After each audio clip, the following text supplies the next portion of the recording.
अब मुझसे अपना बचाव करना चाहते हो तो मेरे प्रश्न का उत्तर दो। क्या कर रहे थे तुम सभी देवता कैलाश पर? बताओ, अन्यथा। ये दुष्ट क्यों जानना चाहता है कि कैलाश में क्या हुआ था? ये मेरे साथ कुछ भी कर ले, किंतु मैं इसे कुछ भी नहीं बताऊंगा। बताओगे? मैं जो पूछूंगा तुम उसका उत्तर अवश्य दोगे इंद्र, क्योंकि मैं तुम्हारे मन को अपने वश में कर विवश कर दूंगा तुम्हें। देखो मेरे नेत्रों में देवराज, अब शीघ्र ही बोलना प्रारंभ करोगे तुम। वो बालक माता पार्वती और भोलेनाथ का पुत्र है।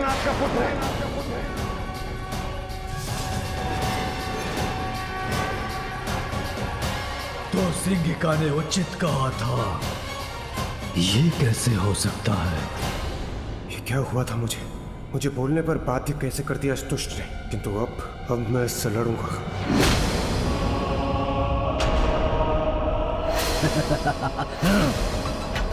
व्यतीत हो रहा है और प्रताड़ित और अपमानित होना है तुम्हें इंद्रदेव। तुम्हें निराश नहीं करूंगा।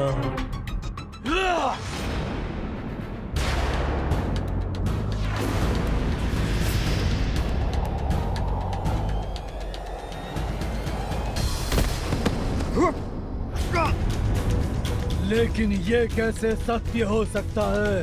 महादेव और देवी पार्वती का पुत्र तो हो ही नहीं सकता।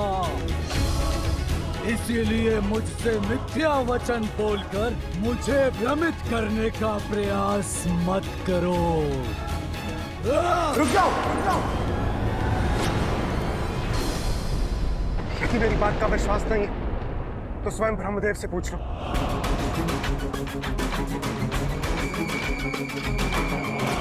ब्रह्मदेव,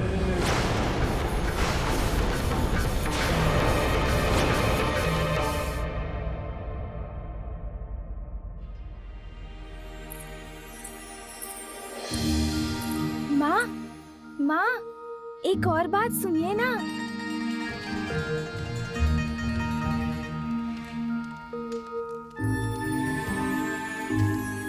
और माँ, एक और बात, पिताश्री का तीसरा नेत्र। हम सभी के पास तो 2 ही नेत्र हैं। पिताश्री के पास एक तीसरा नेत्र भी है, जानती हैं आप? हाँ। माँ तो ध्यान ही नहीं दे रही। वो तो अपने कार्य में इतनी व्यस्त है कि मेरी तो कुछ सुन भी नहीं रही। अपना कार्य कैसे पूर्ण कर पाऊंगी मैं यदि इसी प्रकार मेरे पीछे पीछे आता रहा मेरा पुत्र? माँ, नंदी जी ने मुझे बताया था कि यदि पिताश्री का तीसरा नेत्र खुल जाए तो फिर सभी कुछ नष्ट हो जाता है, प्रलय हो जाती है। ये प्रलय क्या होती है माँ? पुत्र, प्रलय तो तब होगी जब उसका समय होगा। किंतु ये तुमने क्या किया? अन्न गिरा दिया। अन्न से तो हमें भोजन प्राप्त होता है। प्राण वायु के समान जीवन का स्रोत होता है ये अन्न। इसीलिए हमें कभी भी अन्न का अपमान नहीं करना चाहिए। अब जो हो गया सो हो गया। अभी मैं ये अन्न इस पात्र में डाल देती हूँ, किंतु आगे से ध्यान रहे पुत्र। मुझे क्षमा कर दीजिए माँ।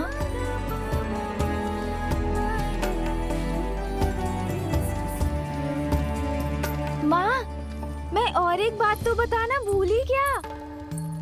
मैंने आपको पिताश्री के जो तीसरे नेत्र के बारे में बताया, वो तो कितना अद्भुत है ना माँ? हाँ पुत्र, तुम्हारे पिताश्री सच में अद्भुत ही हैं। माँ पुनः चली गई। मुझे तो उन्हें और भी बहुत सारी बातें बतानी है। माँ, एक और बात सुनिए ना माँ। माँ, पिताश्री के पास तो डमरू और त्रिशूल भी है, ज्ञात है आपको? यदि ये इसी प्रकार मेरे इर्द गिर्द रहा तो मेरा कार्य कैसे पूर्ण होगा?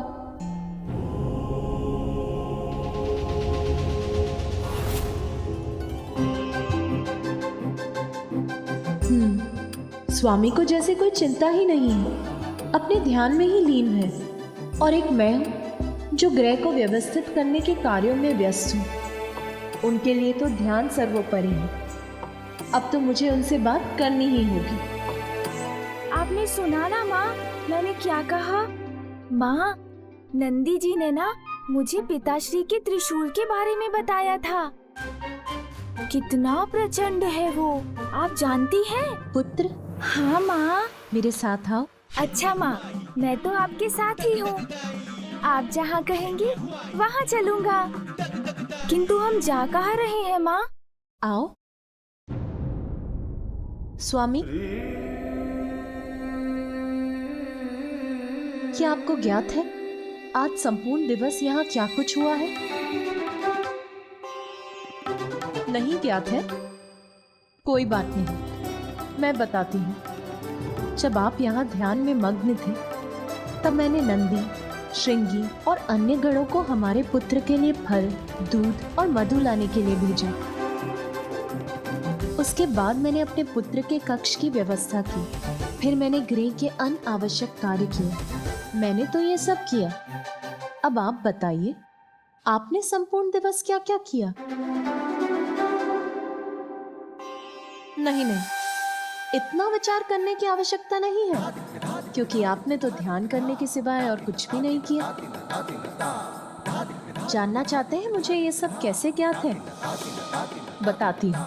जब मैं एक एक कर सभी कार्य निपटा रही थी और साथ ही हमारे पुत्र का ध्यान भी रख रही थी, मेरी दृष्टि जब भी बाहर गई, आप यहीं थे, ध्यान में लिए। जानती हूँ, ध्यान तो आपके लिए बहुत महत्वपूर्ण है। जगत कल्याण का उत्तरदायित्व जो है आप पर। किंतु स्वामी, हमारे गृह में अब एक बालक था, आपके पुत्र का आगमन हुआ है।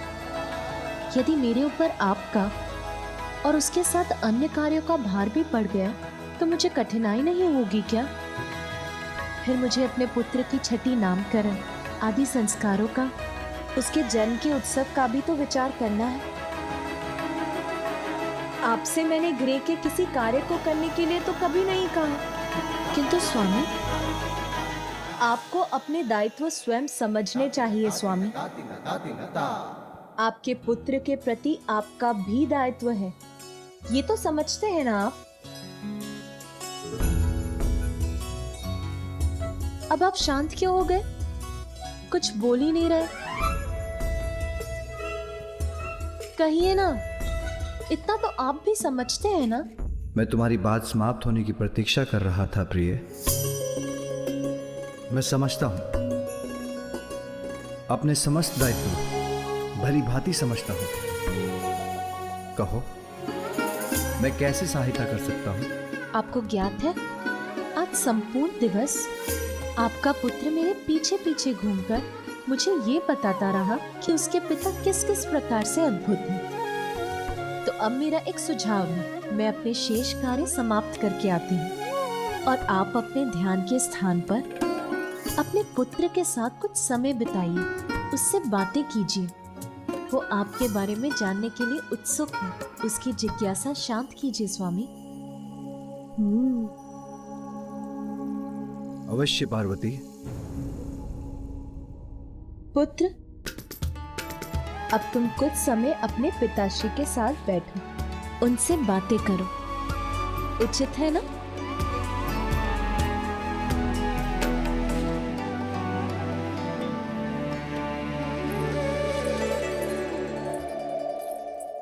मेरे पिताश्री अब मुझे अपने आप को लेकर अनेक बातें बताएंगे। बहुत आनंद आएगा। आओ पुत्र।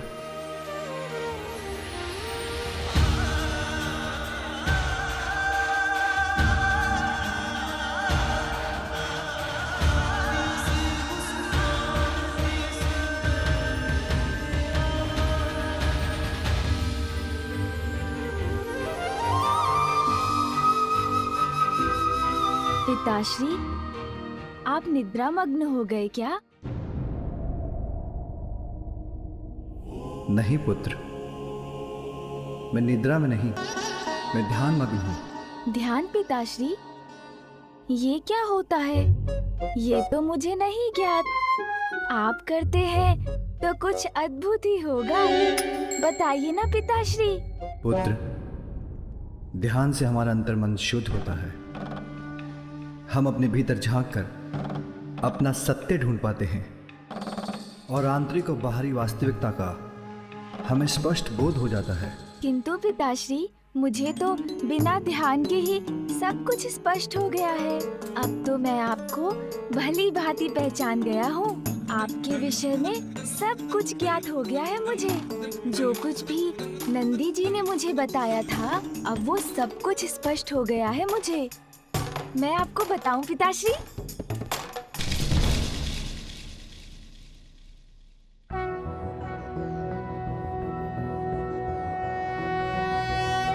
सृष्टि के आप ही नाथ, शिव शंभु जय भोलेनाथ। लंबी जटाएं हैं किए, गंगा को धार लिए। डमरू त्रिशूल है हाथ, त्रिनेत्र जय भोलेनाथ। सृष्टि के आप ही नाथ, शिव शंभु जय भोलेनाथ।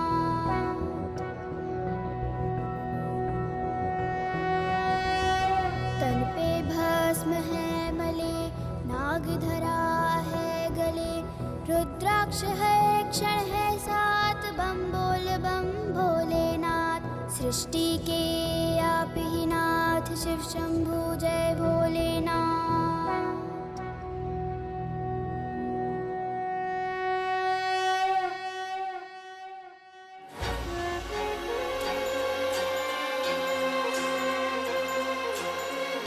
पुनः यहीं बैठ जाता हूँ उनके निकट।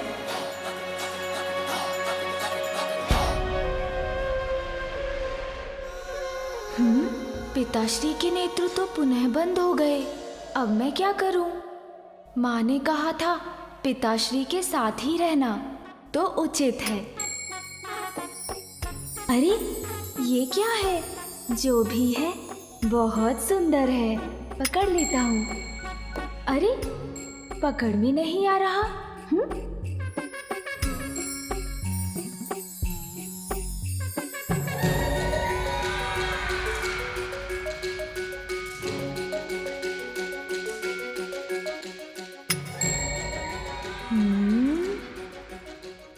ओह, ये तो कुछ अत्यंत विचित्र और अद्भुत है पिताश्री की जटाओं में।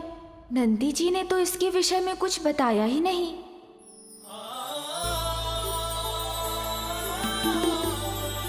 अतुलनीय सौंदर्य है मेरा, मुझसे भी अधिक सुंदर कोई कहाँ हो सकता है भला।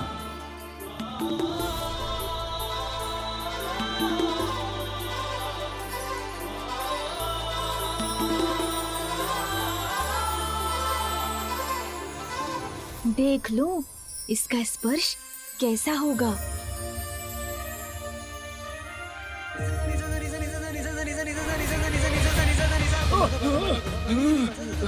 क्या हुआ स्वामी?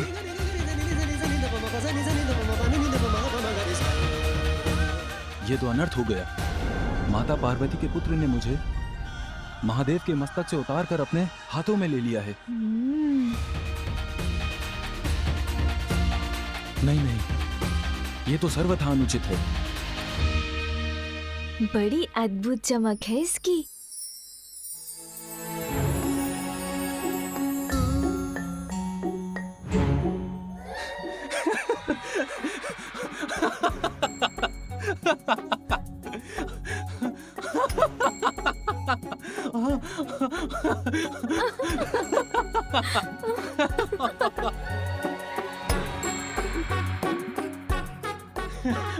मत करो मत करो मत करो मत।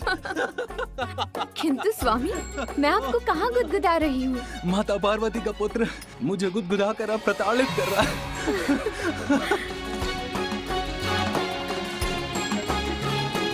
स्वामी, अब आप ठीक तो है? हाँ, अभी तो कुछ अच्छा अनुभव कर रहा हूँ। अपने इस दिव्यास्त्र से मैं सभी बुरे असुरों को नष्ट कर दूंगा।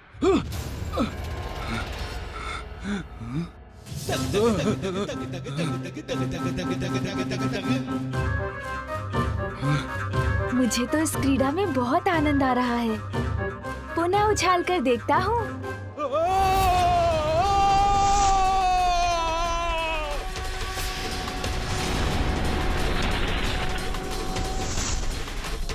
प्रकाश कहां से उत्पन्न हो रहा है?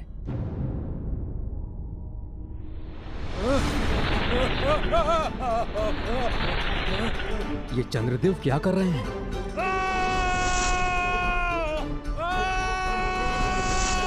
रोहिणी, बचाओ मुझे, कुछ कीजिए, सहायता कीजिए मेरी। स्वामी, आपने शनिदेव को देवी पार्वती के पुत्र को देखने के लिए प्रेरित किया था ना? ये उसी का परिणाम है। अब ये तो आपको भुगतना ही होगा। देवी पार्वती का पुत्र चंद्रमा के साथ पीड़ा कर रहा है। कहीं इसके परिणाम स्वरूप उन्हें उस पर कोई संकट ना आ जाए। आपकी चिंता दूर करने के लिए मैं अपनी वीणा से कोई राग वादन करती हूँ।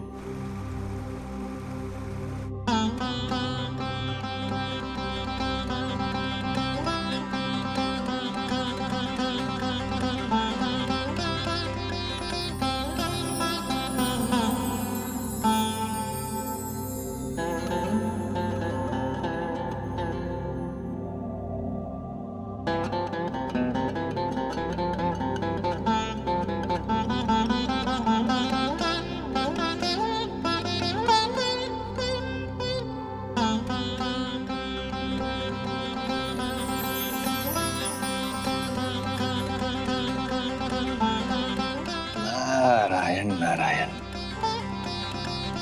ऐसा संगीत जो मन को कर दे सम्मोहित, नारद प्रफुल्लित। ब्रह्मदेव और माता सरस्वती के निकट जाकर इस दिव्य संगीत का आनंद लेना चाहिए।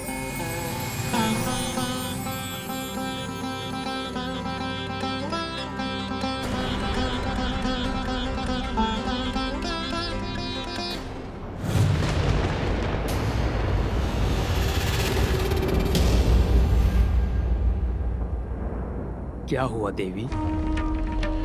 अचानक कौन सी चिंता आपको विचलित कर उठी है?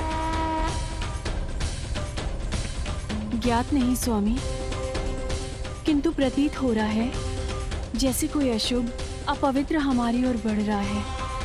कुछ ऐसा जो हमारे इस पवित्र स्थान को दूषित कर देगा।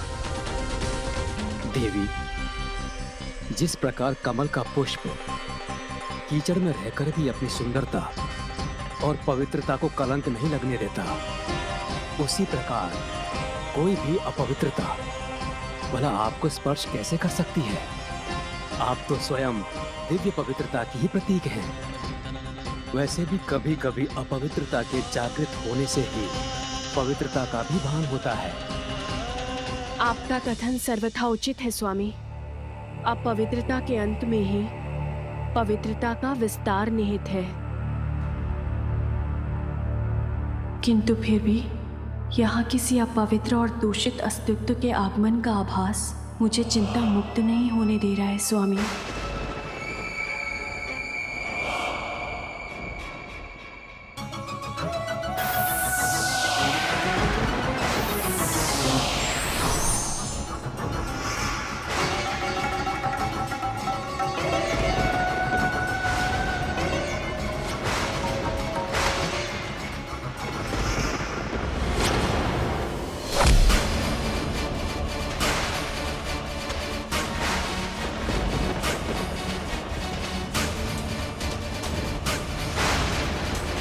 नारायण नारायण।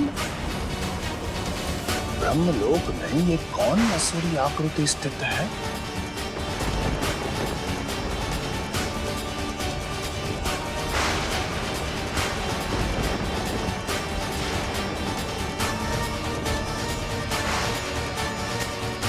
कदाचित देवी सरस्वती की चिंता उचित थी।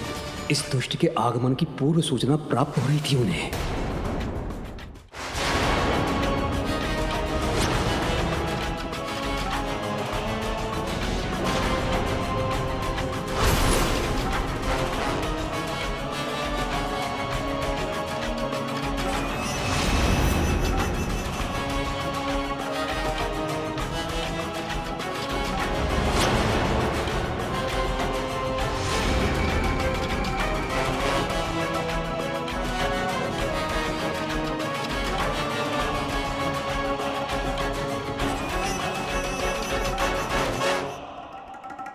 मैं पाताल क्या चला गया, आप तो मुझे भूल ही गए ब्रह्मदेव। मैं तो आपका ही अंश हूँ। आपकी अशांति का कारण मुझे पता है। मेरे आगमन से ही आप इतने अशांत हैं। मैं कदापि यहाँ पर आने का कष्ट नहीं करता। यदि मैं इंद्रलोक नहीं जाता और मुझे वहाँ पे ये ज्ञात ना होता कि कैलाश में महादेव और देवी पार्वती के पुत्र ने जन्म लिया है।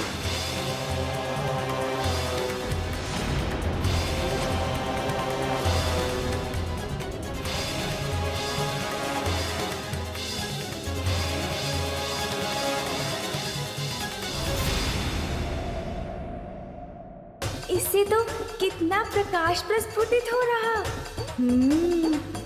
एक बार इसे ढक कर देखता हूँ।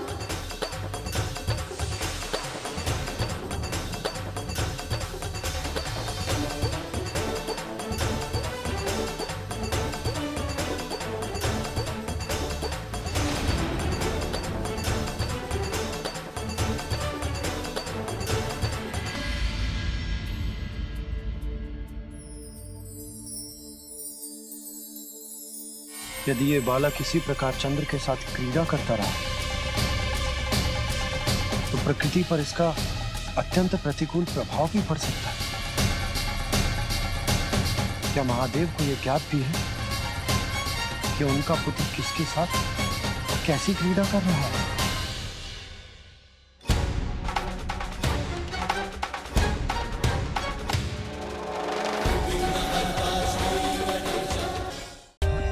For more updates, subscribe to our channel, click the show links and enjoy watching the videos.